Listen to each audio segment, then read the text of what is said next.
আসসালামু আলাইকুম। সংবাদে আপনাদের সবাইকে স্বাগত জানাচ্ছি। আমি ফিরোজ তোহা। শুরুতেই আরবে কেবলস সংবাদ শিরোনাম।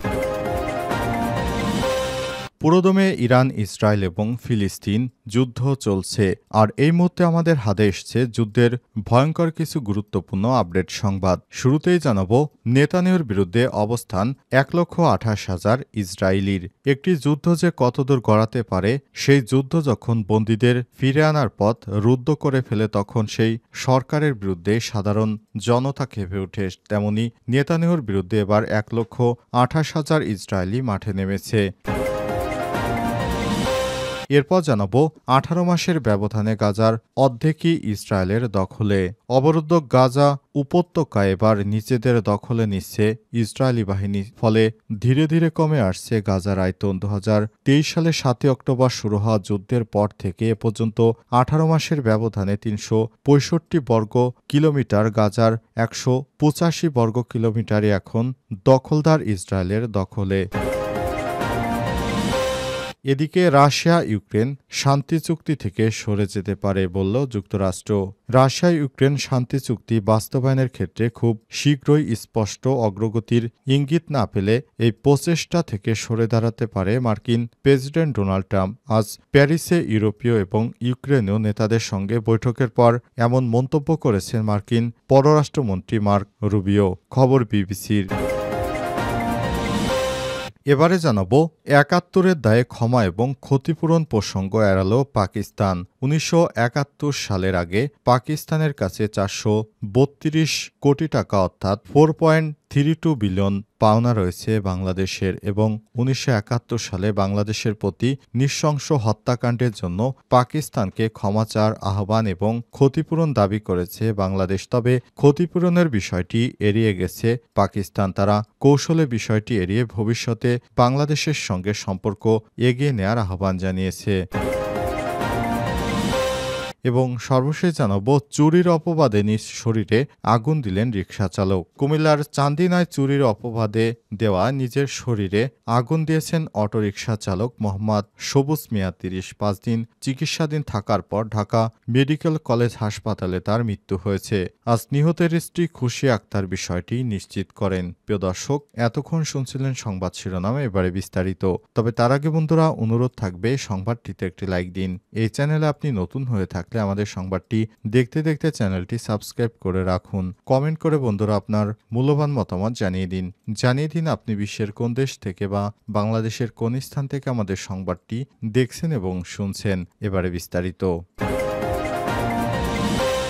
নেতানিয়াহুর বিরুদ্ধে অবস্থান 1,28,000 ইসরায়েলির। একটি যুদ্ধ যে কতদূর গড়াতে পারে এবং সেই যুদ্ধ যখন বন্দীদের ফিরে আনার পথ রুদ্ধ করে ফেলে, তখন কি দেশপ্রেম আর যুদ্ধপ্রেম এক হয়ে দাঁড়ায় খোদ ইসরায়েলের ভেতরেই? তখন এই প্রশ্নটি তোলপাড় সৃষ্টি করেছে, যার জবাবও মিলেছে ইসরায়েলিদের থেকে। সম্প্রতি রিস্টার্ট ইসরায়েল নামক প্ল্যাটফর্মে চলমান একাধিক অনলাইন পিটিশনে ইতিমধ্যেই সই করেছে 1,28,000-এরও বেশি ইসরায়েলি নাগরিক, যাদের মূল দাবি গাজায় বন্দী থাকা ইসরায়েলি নাগরিকদের ফিরে আনতে যদি যুদ্ধে নামতে হয় তাও নেমে যাওয়া হবে। এমনকি তারা খোদ যুদ্ধবাজ প্রধানমন্ত্রী নেতানিয়াহু এবং তার সরকারের বিরুদ্ধে অবস্থান নিয়েছেন। এসব অনলাইন পিটিশনে গতকাল পর্যন্ত স্বাক্ষরের সংখ্যা ছিল 1,20,000। আজ তা বেড়ে দাঁড়িয়েছে 1,28,114-তে। এছাড়াও নতুন করে অন্তত 4টি পিটিশন যুক্ত হয়। মোট পিটিশনের সংখ্যা এখন 47। সামরিক বাহিনীর মধ্যে ভাঙনের সুর। পিটিশনে স্বাক্ষরকারীদের মধ্যে শুধু সাধারণ ইসরায়েলি নাগরিকই নয়, রয়েছে 11,000-এর বেশি রিজার্ভ ও অবসরপ্রাপ্ত সেনা সদস্য। তারা অন্তত 20টি পিটিশনে স্বাক্ষর করেছেন, যা দেশটির সেনাবাহিনীর নানা ইউনিটকে প্রতিনিধিত্ব করে।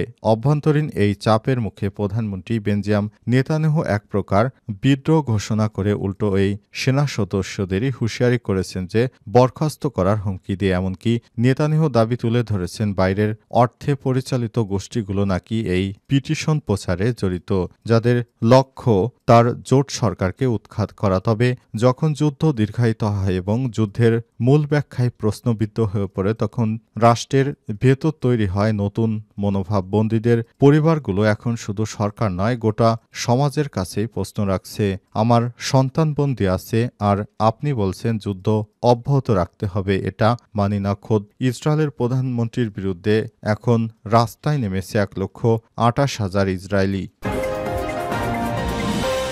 18 মাসের ব্যবধানে গাজার অর্ধেকই ইসরায়েলের দখলে। অবরুদ্ধ ছোট্ট গাজা উপত্যকাও এবার নিজেদের দখলে নিচ্ছে দখলদার ইসরায়েলি বাহিনী। ফলে ধীরে ধীরে কমে আসছে আয়তন। 2023 সালের 7 অক্টোবর শুরু হওয়া যুদ্ধের পর থেকে, অর্থাৎ 18 মাসের ব্যবধানে 365 বর্গ কিলোমিটার গাজার 185 বর্গ কিলোমিটার এখন দখলদার ইসরায়েলের দখলে। সামরিক বাহিনীর নির্দেশিত মানচিত্রের উপর ভিত্তি করে জানা গেছে, গাজার প্রায় 50% বেশি অঞ্চল ইসরায়েলের দখলে। খবর এপির। প্রতিরক্ষামন্ত্রী ইসরায়েল কার্টোস আজ বলেছেন, সামরিক বাহিনীর গাজার 30% বিশাল এলাকাকে বাফার জোনে রূপান্তরিত করেছে। সেখান থেকে বাস্তুচ্যুত করা হয়েছে লাখ লাখ ফিলিস্তিনিকে। এছাড়াও ইসরায়েলি সেনাবাহিনী একটি প্রশস্ত নিরাপত্তা বলয় তৈরি করেছে মিশরের সঙ্গে, যেন আন্তঃসীমান্ত যোগাযোগ বন্ধ রাখা হয় সেই ব্যবস্থাও করা হচ্ছে। গাজাকে প্রশস্তভাবে ভাগ করার জন্য ফিলাডেলফিল, মোরগ ও নেটজারিমে 3টি সামরিক করিডোরও স্থাপন করেছে সেনারা। এ অবস্থায় পুরো গাজাকে তারা ধীরে ধীরে দখলে নিচ্ছে।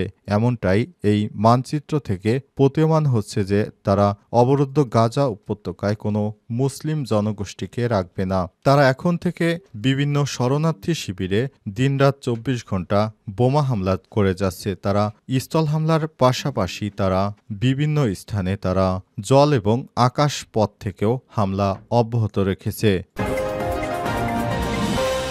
রাশিয়া ইউক্রেন শান্তি চুক্তি থেকে সরে যেতে পারে যুক্তরাষ্ট্র। রাশিয়া ইউক্রেন শান্তি চুক্তি বাস্তবায়নের ক্ষেত্রে খুব শীঘ্রই স্পষ্ট অগ্রগতি ইঙ্গিত না পেলে প্রচেষ্টা থেকে সরে দাঁড়াবে মার্কিন যুক্তরাষ্ট্র, বলেছে ডোনাল্ড ট্রাম্প। আজ প্যারিসে ইউরোপীয় ইউনিয়ন নেতাদের সঙ্গে বৈঠকের পর এমন মন্তব্য করেছেন মার্কিন পররাষ্ট্রমন্ত্রী মার্ক রুবিও। খবর বিবিসির। মার্ক রুবিও আরও বলেছেন, আমরা প্রচেষ্টা করব এই সপ্তাহের পর বা সপ্তাহ মাসের পর মাস চালিয়ে যেতে পারি কিনা। এখন খুব দ্রুতই আমাদের বুঝতে হবে। আমি বলছি কয়েকদিনের মধ্যেই বোঝা দরকার এই চুক্তিটি আগামী কয়েক সপ্তাহের মধ্যে সম্ভব কিনা। মার্কিন পররাষ্ট্রমন্ত্রী আরও বলেছেন, এ বিষয়ে প্রেসিডেন্ট ডোনাল্ড ট্রাম্প খুবই আন্তরিক। তিনি এ বিষয়ে অনেক পরিশ্রম করেছেন। এটি খুবই গুরুত্বপূর্ণ। এ বিষয়টি আমরা খুবই গুরুত্বের সঙ্গে দেখছি। দীর্ঘদিন ধরে ইউক্রেন রাশিয়ার মধ্যে যুদ্ধ চলছে। যুক্তরাষ্ট্রের মধ্যস্থতায় ইউক্রেনের প্রেসিডেন্ট ভলোদিমির জেলেনস্কিকে ডোনাল্ড ট্রাম্প তাদের দেশে আমন্ত্রণ জানিয়েছিল। ডোনাল্ড ট্রাম্পের আমন্ত্রণে সেখানে ইউক্রেনের প্রেসিডেন্ট ভলোদিমির জেলেনস্কির সঙ্গে তিনি একান্ত সাক্ষাৎ করেছেন। সেই সাক্ষাৎকারে রাশিয়ার সঙ্গে যুদ্ধ বন্ধের জন্য কয়েকটি নীতিগত সিদ্ধান্ত নেওয়ার জন্য জেলেনস্কিকে আহ্বান জানিয়েছিলেন ডোনাল্ড ট্রাম্প। তবে সর্বশেষ ইউরোপীয় ইউনিয়নের চাপে সেই যুদ্ধবিরতি কার্যকর করতে পারেনি ডোনাল্ড ট্রাম্প। ডোনাল্ড ট্রাম্প ক্ষমতায় আসার পরই রাশিয়ার প্রেসিডেন্ট ভ্লাদিমির পুতিনকে ফোন করেছিলেন যুদ্ধ বন্ধের বিষয়ে নানা বিষয় নিয়ে আলাপ আলোচনা করার জন্য, কিন্তু সর্বশেষ সেই বিষয়টিও প্রত্যাখ্যিত হয়েছে। সেখানে এখনও যুদ্ধ চলছে। তবে চলতি সপ্তাহের মধ্যে যদি এই যুদ্ধবিরতি সম্পর্কে কোনো অগ্রগতি না হয়, তাহলে যুক্তরাষ্ট্রের পক্ষ থেকে এই শান্তি চুক্তির মাঝখানে তারা যে মধ্যস্থতাকারী হিসেবে রয়েছে সেখান থেকে তারা বেরিয়ে যাবে বলে ঘোষণা করা হয়েছে। ৭১-এর দায়ে ক্ষমা এবং ক্ষতিপূরণের প্রসঙ্গ এড়াল পাকিস্তান। ঢাকায় আজ অনুষ্ঠিত হয়েছে বাংলাদেশ ও পাকিস্তানের পররাষ্ট্র সচিব পর্যায়ের আনুষ্ঠানিক বৈঠক। ফরেন অ্যাফেয়ার্স কনসালটেশন এফওসি বৈঠক শেষে বাংলাদেশের পক্ষ থেকে মুক্তিযুদ্ধে পাকিস্তানি বাহিনীর নৃশংসতার জন্য ক্ষমা প্রার্থনা দাবি এবং স্বাধীনতাপূর্ণ অভিন্ন সম্পদের বকেয়া অর্থের প্রসঙ্গ গুরুত্ব সহকারে তুলে ধরা হয়। তবে পাকিস্তানের পক্ষ থেকে প্রকাশিত বিবৃতিতে এ সেসব অমীমাংসিত বিষয় নিয়ে কোনো ধরনের মন্তব্য করা হয়নি। ইসলামাবাদের বক্তব্যে অতীতে বিতর্কিত অধ্যায়গুলো পাশ কাটিয়ে ভবিষ্যতের সম্ভাবনা, পারস্পরিক সংস্কৃতি, সম্পর্ক এবং অভিন্ন ইতিহাস ও জন আকাঙ্ক্ষার দিকেই বেশি গুরুত্ব দেওয়া হয়েছে। ফলে দুই দেশের মধ্যে দীর্ঘদিন গুরুত্বপূর্ণ বিষয়গুলো আলোচনা হলেও সেগুলো সমাধানের কিংবা স্বীকৃতি দিয়ে ফের অনিশ্চয়তা থেকেই গেল। খবর বিবিসির প্রতিবেদনে বলা হয়েছে, ১.৫ দশক পর হওয়া এই বৈঠকে ইসলামাবাদের সঙ্গে সম্পর্ক জোরদারের জন্য অমীমাংসিত বিষয় সমাধান চেয়ে বলে বৈঠক শেষে এক ব্রিফিংয়ে জানায় বাংলাদেশের পররাষ্ট্র সচিব জসিমউদ্দিন। জসিমউদ্দিন জানান, স্বাধীনতা পূর্ব ক্ষতিপূরণ হিসেবে বাংলাদেশ পাকিস্তানের কাছে $4.32 বিলিয়ন চেয়েছে। এছাড়াও এফসিতে ১৯৭১ সালে মুক্তিযুদ্ধের নৃশংসতার জন্য আনুষ্ঠানিক ক্ষমা চাওয়ার বিষয়টি তুলে ধরেছে। তবে পাকিস্তান থেকে এ বিষয়টি জানানো হয়েছে যে অতীতের বিষয়গুলো পাশ কাটিয়ে তারা ভবিষ্যতে নতুন করে দুই দেশ একত্রে এগোতে চায়।